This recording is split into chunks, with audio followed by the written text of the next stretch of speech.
يعني شمتان فيكم قسم بالله، يعني شمتان فيكم، طلعتم بسواد الوجه. يدقدقون، ما خلوا دولة في العالم ما دقوا عليها. اعلني مقاطعة قطر وخذي لك 50 مليون دولار. اعلني مقاطعة قطر وخذي لك 100 مليون دولار. جيبوتي 1 مليون دولار وتقاطع قطر، ما عندك مشكلة. الحمد لله جيبوتي. هلا يا رويلي. عليكم السلام ورحمة الله وبركاته. جزر موريشوس، جزر المالديف، ما أدري مين، وشيخ تميم ساحب عليكم. ساحب عليكم سيفون. يعني أنتوا عارفين إيش معنى ساحب عليكم سيفون؟ سيفون حق المدارس القديم هذاك، ها عرفتوه؟ ما هو الجديد، لا لا. السيفون القديم هذاك يوم تسحبه كذا يمكن حول 30 لتر موية تنزل فوقه.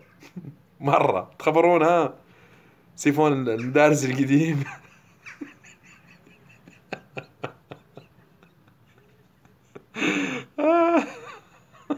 تقصر. زعلت الله والجار، خلينا نمسح. حمود، اقسم بالله يا هو ساحب عليهم سيفون الشيخ تميم.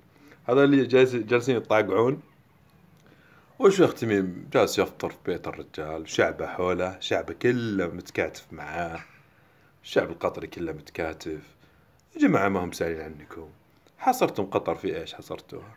ما تبون سلاح؟ تنتجون سلاح انتم؟ تنتجون صواريخ عابرة للقارات ولا عابرة للأحياء؟ ولا من أبو الأسود الدؤلي لشارع الحمزة صاروخ 10 امتار 20 متر بس كذا يقطع الطريق ويوقع؟ وش السالفة؟ وش قطعتم قطر في ايش يا حبيبي؟ وش الحصار الاقتصادي؟ انتاجكم للتمر.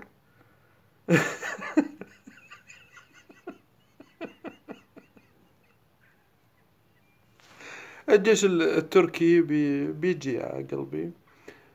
بيحط قاعدة في قطر يا حبيبي. أنتم يعني فهمني، حصرتوا قطر في إيش؟ رفضتم بيعها سلاح. طائرات اخ ام 100 اللي جالسة تنتجونها في الثمامة. هذه الطيارات رفضتوا بيعها لقطر.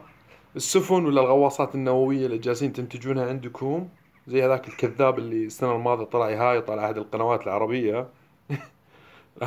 القنوات العربية هاي تقول عندنا مفاعلات نووية وعندنا سلاح نووي. دقوا على الاستخبارات قالوا لك يلتبن، لا تفرطنا مع أمريكا وإسرائيل. تلايط، لا تطلع على